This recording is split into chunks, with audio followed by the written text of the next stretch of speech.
Welcome to job updates in Telugu YouTube channel.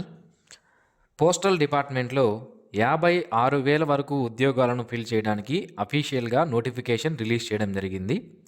ఈ postal జాబ్స్కు సంబంధించి 2 good న్యూస్లు ఉన్నాయి. ఒకటి, ఈసారి ఉద్యోగాల సంఖ్య ఎక్కువగా ఉంది. ఎందుకు అంటే 2025 సంవత్సరంలో జూలైలో ఒక నోటిఫికేషన్ విడుదల చేయాల్సి ఉంది. బట్ అప్పుడు నోటిఫికేషన్ విడుదల కాలేదు. అప్పుడు విడుదల చేయాల్సినటువంటి నోటిఫికేషన్లో ఉన్నటువంటి వేకెన్సీస్ని, అలాగే ఇప్పుడు ఉన్నటువంటి వేకెన్సీస్ని రెండింటినీ కలిపి మనకి నోటిఫికేషన్ అనేది ఇస్తున్నారు. ఇంకొక గుడ్ న్యూస్ ఏంటి అంటే, ఈ పోస్టల్ జాబ్స్కి ఏదైతే శాలరీ ఇస్తున్నారో అది డబుల్ అవ్వబోతుంది ఈ సంవత్సరంలో. అంటే మీరు జాబ్లో జాయిన్ అయిన తర్వాత, ఈ రిక్రూట్మెంట్ ద్వారా జాబ్లో జాయిన్ అయిన తర్వాత మీకు వితిన్ 1 ఇయర్లో తప్పనిసరిగా శాలరీస్ అనేవి డబుల్ కాబోతున్నాయి. ఇప్పుడు ఎంత ఇస్తున్నారో దానికంటే డబుల్ శాలరీ మీకు వచ్చే అవకాశం అయితే ఉంటుంది. సో పోస్టల్ జాబ్స్కి శాలరీ తక్కువ ఉంటుంది అని ఎవరైతే అనుకుంటుంటారో మీరు ఒకసారి ఆలోచించండి. అది కూడా ఎందుకు శాలరీస్ అనేవి డబుల్ కాబోతున్నాయి అనేది నేను మీకు చెప్తాను, వినండి. సో మనకి ఇవి గవర్నమెంట్ జాబ్స్, అందులోనూ సెంట్రల్ గవర్నమెంట్ జాబ్స్. మామూలుగా స్టేట్ గవర్నమెంట్లో 5 సంవత్సరాలకు ఒకసారి పిఆర్సి అంటే పే రివిజన్ కమిషన్ అనేది ఉంటుంది. దీని ద్వారా ఉద్యోగుల శాలరీస్ అనేవి పెంచుతారు ఎవ్రీ 5 ఇయర్స్కి ఒకసారి. సో సెంట్రల్ గవర్నమెంట్లో అయితే మనకి పోస్టల్ డిపార్ట్మెంట్ అనేది సెంట్రల్ గవర్నమెంట్ కింద వర్క్ చేస్తుంది కాబట్టి 10 సంవత్సరాలకు ఒకసారి సెంట్రల్ గవర్నమెంట్ వాళ్ళు పే రివిజన్ కమిషన్ అనేది వేయడం జరుగుతుందన్నమాట. సో 2025 సంవత్సరంలోనే ఇది రావాల్సి ఉండేది. బట్ ఇప్పుడు 2026 సంవత్సరంలో ఇస్తాము అని సెంట్రల్ గవర్నమెంట్ వారు మనకి అనౌన్స్ చేయడం జరిగింది. తప్పనిసరిగా ఇస్తారు కూడా. ఆ శాలరీస్ అన్నీ కూడా ఇప్పుడు ఏవైతే గవర్నమెంట్ జాబ్స్కి ఉన్నాయో ఇవన్నీ కూడా డబుల్ అవుతాయి. సో అందులో పోస్టల్ డిపార్ట్మెంట్లో ఉన్నటువంటి ఉద్యోగాలకు కూడా శాలరీస్ అనేవి డబుల్ అవుతాయి. సో ఇందులో ఎటువంటి డౌటు లేదు. తక్కువ శాలరీ ఈ జాబ్స్కి అని ఆలోచించే వాళ్ళు మీరు ఒకసారి ఆలోచించుకోండి. ఈ సంవత్సరంలోనే శాలరీస్ అనేవి డబుల్ కాబోతున్నాయి పిఆర్సీ వస్తే. సో ఇది ఒకసారి గుర్తుపెట్టుకోండి. ఇక ఈ జాబ్స్కి సంబంధించిన నోటిఫికేషన్ యొక్క పూర్తి వివరాలు ఈ వీడియోలో నేను మీకు తెలియజేస్తాను. ఇంతవరకు ఎవరైతే మన ఛానల్కు సబ్స్క్రైబ్ చేసుకోలేదో, ఇలాంటి డైలీ జాబ్ అప్డేట్స్ మిస్ అవ్వకుండా పొందడానికి ఇప్పుడే మన ఛానల్కు సబ్స్క్రైబ్ చేసుకోండి. డియర్ ఫ్రెండ్స్, ఈ పోస్టల్ జీడిఎస్ జాబ్స్కు సంబంధించి ఎటువంటి ఎగ్జామినేషన్ లేకుండా సెలెక్షన్ చేయడం జరుగుతుంది. అండ్ ఈ జాబ్స్కి సంబంధించి ఇక్కడ 3 రకాల పోస్టులు ఉంటాయి. ఒకటి బ్రాంచ్ పోస్ట్ మాస్టర్ బీపీఎం, అలాగే assistant branch post master ABPM, అలాగే డాక్ సేవక్. ఈ 3 రకాల జాబ్స్ కోసం పోస్టల్ డిపార్ట్మెంట్ వారు ఎవ్రీ 6 మంత్స్కి ఒకసారి నోటిఫికేషన్ రిలీజ్ చేస్తారు.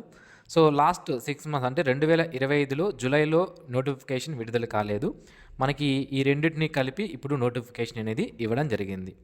అయితే మనకి జాబ్ ఏముంటుంది, మన జాబ్ ప్రొఫైల్ ఏంటి అనేది కూడా నేను మీకు చెప్తాను. సో మనకి బ్రాంచ్ పోస్ట్ మాస్టర్ అనే పోస్ట్ ఏదైతే ఉందో దీనికి గన మీరు సెలెక్ట్ అయితే మనకి ఇండియా పోస్ట్ పేమెంట్స్ బ్యాంక్ అంటే పోస్టల్ బ్యాంక్ ఏదైతే ఉంటుందో ఆ బ్యాంక్లో మీరు వర్క్ చేయాల్సి ఉంటుందన్నమాట. అక్కడ ఉన్నటువంటి బ్యాంకుకి సంబంధించినటువంటి వివిధ సర్వీసులు ఏవైతే ఉంటాయో ఆ సర్వీసులను మీరు మార్కెటింగ్ చేసి ప్రమోషన్స్ అనేవి చేయాల్సి ఉంటుంది. అలాగే మీ కింద Dak Sevak, assistant branch post master అనేవాళ్ళు మీ కింద వర్క్ చేయడం అనేది జరుగుతుందన్నమాట. So assistant branch post master అనేవాళ్ళు కూడా ఏం చేయాలి అంటే స్టాంప్స్ అండ్ స్టేషనరీ ఏవైతే ఉంటాయో పోస్టల్ డిపార్ట్మెంట్కి సంబంధించి వాటిని వీళ్ళు సేల్ చేయాల్సి ఉంటుంది. అలాగే పేమెంట్స్ ఏవైతే వస్తాయో బ్యాంకుకి డిపాజిట్ చేసుకోవడం, పేమెంట్స్ చేయడం, ట్రాన్సాక్షన్ చేయడం ఇవంతా కూడా అసిస్టెంట్ బ్రాంచ్ పోస్ట్ మాస్టర్ అనేవాళ్ళు చేయాల్సి ఉంటుంది. ఇక డాక్ సేవక్ అనేవాళ్ళు కూడా ఇదే జాబ్ అనేది చేయాల్సి ఉంటుందన్నమాట. సో అయితే ఈ జాబ్స్కి సంబంధించి మనకి శాలరీస్ చూసుకున్నట్లయితే బీపీఎం అనే జాబ్ బ్రాంచ్ పోస్ట్ మాస్టర్కి బేసిక్ పే 12,000గా ఉంటుంది. దీనికి డిఆర్ఎస్ అలవెన్స్ అని, ఆఫీస్ మెయింటెనెన్స్ అలవెన్స్ అని, అలాగే మనకి స్టేషనరీ అలవెన్స్ అని ఇలాంటి అలవెన్సెస్ అనేవి కొన్ని ఇవ్వడం జరుగుతుంది. అలాగే బ్రాంచ్ పోస్ట్ మాస్టర్ మరియు డాక్ సేవక్ అనే జాబ్కి 10,000 రూపాయలుగా ఉంటుంది. దీనికి కూడా డిఆర్ఎస్ అలవెన్స్, అలాగే డిఆర్ఎస్ అలవెన్స్తో పాటుగా ఆఫీస్ మెయింటెనెన్స్ అలవెన్స్ అని, మనకి స్టేషనరీ అలవెన్స్ అని ఇలాంటి కొన్ని అలవెన్సెస్ అనేవి ఇవ్వడం జరుగుతుందన్నమాట. ఈ విధంగా మనకి ఈ జాబ్స్కి శాలరీ అనేది ఉంటుంది. నేను మీకు స్టార్టింగ్లోనే చెప్పాను ఏంటి, 2026 సంవత్సరంలో ఈ జీడిఎస్ జాబ్స్కి సంబంధించి, జీడిఎస్ జాబ్స్కే కాదు మనకి సెంట్రల్ గవర్నమెంట్కి సంబంధించి పిఆర్సి పే రివిజన్ కమిషన్ అనేది వేయబోతున్నారు. ఈ కమిషన్ కానీ వేస్తే ఇప్పుడు ఇచ్చే శాలరీస్ కంటే డబుల్ అవుతాయన్నమాట. ఇక్కడ 12,000 ఉంది కదా, ఇది 24,000కి పైగా కూడా రావచ్చు. అది వాళ్ళు ఇచ్చే పర్సంటేజ్ని బట్టి ఉంటుందన్నమాట. ఓకే. సో ఈ విధంగా మనకి శాలరీస్ అనేవి డబుల్ అయ్యే అవకాశం అయితే ఉంటుంది. ఇక ఈ జాబ్స్కి ఎవరైతే అప్లికేషన్ చేసుకోవాలి అనుకుంటున్నారో మినిమం మీ యొక్క ఏజ్ 18 సంవత్సరాలు ఉండాలి. అండ్ 40 సంవత్సరాల వరకు ఉన్నటువంటి అభ్యర్థులు ఈ జాబ్స్కి అప్లికేషన్ చేసుకోవచ్చు. ఎస్సీ ఎస్టీ వాళ్ళైతే 45 సంవత్సరాల వరకు ఉన్నవాళ్ళు, ఓబీసీ వాళ్ళైతే 43 సంవత్సరాల వరకు ఉన్నవాళ్ళు, పర్సన్ విత్ డిజేబిలిటీ అయితే 50 సంవత్సరాల వరకు ఉన్నవాళ్ళు అప్లికేషన్ చేసుకోవచ్చు. ఇక క్వాలిఫికేషన్ విషయానికి వస్తే 10th క్లాస్ పాస్ అయింటే సరిపోతుంది. మనకి రికాగ్నైజ్డ్ బోర్డ్ అయింటే చాలన్నమాట. ఎవరైతే ఓపెన్లో 10th క్లాస్ చదివి ఉంటారో వాళ్ళు కూడా దీనికి అప్లికేషన్ చేసుకోవచ్చు. కాకపోతే మీరు పొందినటువంటి సర్టిఫికేట్ ఏదైతే ఉందో ఆ సర్టిఫికేట్ యూనివర్సిటీ గ్రాంట్స్ కమిషన్ ద్వారా రికాగ్నైజేషన్ అనేది పొంది ఉండాలి. అలాగే మీ 10th క్లాస్లో మీరు లోకల్ లాంగ్వేజ్ అనేది చదివి ఉండాలన్నమాట. లోకల్ లాంగ్వేజ్ అంటే ఏంటి మనకి ఇక్కడ? So Telugu, for example Andhra Pradesh మరియు తెలంగాణ వాళ్ళు తెలుగు సబ్జెక్ట్ అనేది లోకల్ లాంగ్వేజ్గా మీ యొక్క క్వాలిఫికేషన్లో అంటే 10th క్లాస్లో చదివి ఉండాలన్నమాట. అలా చదివి ఉంటేనే మీరు దీనికి అప్లికేషన్ చేసుకోవడానికి అవకాశం అనేది ఉంటుంది. మరి ఈ జాబ్స్కి దీంతో పాటుగా కంప్యూటర్ నాలెడ్జ్ అనేది ఉండాలి. మనకేం సర్టిఫికేట్ ఏం అవసరం లేదు, కంప్యూటర్ నాలెడ్జ్ ఉంటే సరిపోతుంది. సైకిల్ తొక్కడం రావాలి. సో ఇవి ఉంటే సరిపోతుంది మనకి. మరి ఈ జాబ్స్కి ఎగ్జామినేషన్ లేదన్నారు కదా, మరి సెలక్షన్ అనేది ఏ విధంగా చేస్తారు అంటే 10th క్లాస్లో వచ్చినటువంటి మార్కుల ఆధారంగా కంప్యూటర్ జనరేటెడ్ మెరిట్ లిస్ట్ అనేది తయారు చేస్తారు. ఎవరైతే అభ్యర్థులు ఈ జాబ్స్కి అప్లికేషన్ చేసుకుంటారో వాళ్ళందరి సంబంధించినటువంటి ఒక పీడిఎఫ్ అనేది క్రియేట్ అవ్వడం జరుగుతుంది. ఆటోమేటిక్గా కంప్యూటరే జనరేట్ చేసుకుంటుంది. ఎవరికైతే 10th క్లాస్లో ఎక్కువ మార్కులు ఉంటాయో వాళ్ళకి మెరిట్ ప్రకారం అలాగే రిజర్వేషన్స్ ప్రకారం మనకి సెలెక్షన్ అనేది చేయడం జరుగుతుందన్నమాట. ఓకే, సో ఈ విధంగా సెలెక్షన్ ఉంటుంది. ఇక ఈ జాబ్స్కి సంబంధించి మనం అప్లికేషన్ చేసుకోవడానికి మన దగ్గర ఏముండాలి అంటే మొబైల్ నెంబర్ అనేది తప్పనిసరిగా ఉండాలి, దానికి ఓటీపీ వస్తుంది. అలాగే ఈమెయిల్ ఐడి కూడా ఉండాలి, దానికి కూడా ఓటీపీ వస్తుంది.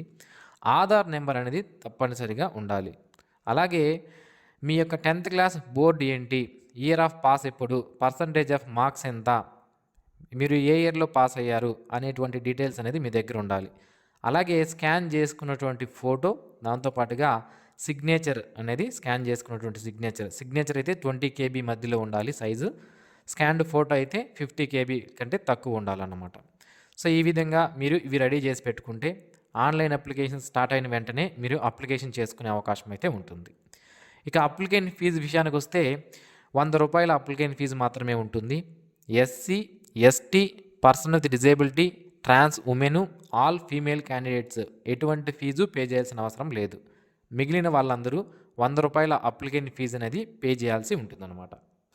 ఇక ఈ జాబ్స్కి సంబంధించి లోకల్ లాంగ్వేజ్ అనేది తప్పనిసరిగా ఉండాలి. ఇక్కడ నాకు వేరే స్టేట్లో ఎక్కువ వేకెన్సీస్ ఉన్నాయి, నేను అక్కడ అప్లై చేసుకోవచ్చా అంటే అక్కడ ఉన్నటువంటి లోకల్ లాంగ్వేజ్ కానీ మీకు తెలిస్తే మీరు అప్లికేషన్ చేసుకోవచ్చు. ఆంధ్రప్రదేశ్, యానం మరియు తెలంగాణకు సంబంధించి తెలుగు చదివినటువంటి అభ్యర్థులు, తెలుగు వచ్చినటువంటి అభ్యర్థులు అప్లికేషన్ చేసుకునే అవకాశం అయితే ఉంటుంది. సో ఇది మనకి జీడిఎస్ ఎంగేజ్మెంట్ అండి. మనకి షెడ్యూల్ అనేది రిలీజ్ చేశారు. షెడ్యూల్ వచ్చింది అంటే ఇక నోటిఫికేషన్ వచ్చేసినట్లే అనమాట. సో ఇక్కడ ఏమి ఇచ్చారంటే డివిజన్ వైజ్గా వేకెన్సీ ఎన్ని ఉన్నాయి అనేది 5 జనవరి 2026 తేదీ నుంచి 12 జనవరి 2026 తేదీ వరకు క్యాప్చర్ చేయండి అంటున్నారు, అంటే తీసుకోండి అంటున్నారు.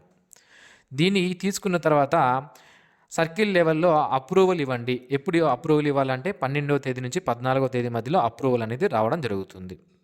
సో వచ్చిన తర్వాత ఆన్లైన్ రిజిస్ట్రేషన్స్, ఆన్లైన్ అప్లికేషన్స్ వేరే, ఆన్లైన్ రిజిస్ట్రేషన్స్ వేరే. ఆన్లైన్ రిజిస్ట్రేషన్స్ అనేవి 20వ తేదీ నుంచి స్టార్ట్ అవుతాయి. ఆన్లైన్ అప్లికేషన్స్ అనేవి 25వ తేదీ నుంచి స్టార్ట్ అవుతాయి అన్నమాట. ఓకే, సో ఫస్ట్ రిజిస్ట్రేషన్ చేసుకోవాలి. రిజిస్ట్రేషన్ కంప్లీట్ అయిన తర్వాత అప్లికేషన్స్ చేసుకోవాల్సి ఉంటుందన్నమాట. ఇక మీరు చేసినటువంటి అప్లికేషన్లో ఏవైనా తప్పులు ఉంటే అవి 8 ఫిబ్రవరి 2026 నుంచి 10 ఫిబ్రవరి 2026 మధ్యలో చేసుకునే అవకాశం అయితే ఉంటుంది. ఇక ఫస్ట్ మెరిట్ లిస్ట్ అంటే జాబ్కి సెలెక్ట్ అయినటువంటి వాళ్ళ ఫస్ట్ మెరిట్ లిస్ట్ అనేది మనకి 20 ఫిబ్రవరిన రిలీజ్ అవుతుంది అని మనకి ఇక్కడ క్లియర్గా మెన్షన్ చేశారు. సో మ్యాక్సిమం ఇవే డేట్స్ అనేవి ఉంటాయండి. ఎందుకంటే లాస్ట్ నోటిఫికేషన్ అసలు విడుదల అవ్వలేదు, నిరుద్యోగులు చాలా వెయిట్ చేస్తున్నారు కాబట్టి తప్పనిసరిగా ఈ డేట్స్లోనే మనకి అన్నీ కూడా రిక్రూట్మెంట్ అనేది ఈ టైం లైన్స్లోనే జరుగుతుందన్నమాట. సో మనకి నోటిఫికేషన్ అనేది ఎప్పుడు వస్తుంది అంటే మనకి 14వ తేదీ పైన నోటిఫికేషన్ అంటే 15వ తేదీ నోటిఫికేషన్ అనేది వచ్చే అవకాశం అయితే ఖచ్చితంగా ఉంది. 15వ తేదీ వస్తుంది. 20వ తేదీ నుంచి రిజిస్ట్రేషన్ స్టార్ట్ అవుతాయి. 25వ తేదీ నుంచి అప్లికేషన్స్ స్టార్ట్ అవుతాయి. సో వన్స్ ఆన్లైన్ అప్లికేషన్స్ కనుక స్టార్ట్ అయితే మన ఛానల్ ద్వారా నేను మీకు తెలియజేస్తాను. మిస్ అవ్వకుండా ఉండడానికి ఛానల్కి ఇప్పుడే సబ్స్క్రైబ్ చేసుకోండి. ఈ వీడియో మీకు నచ్చినట్లయితే లైక్ చేయండి, మీ ఫ్రెండ్స్కి షేర్ చేయండి. Thanks for watching this video. Have a nice day friends.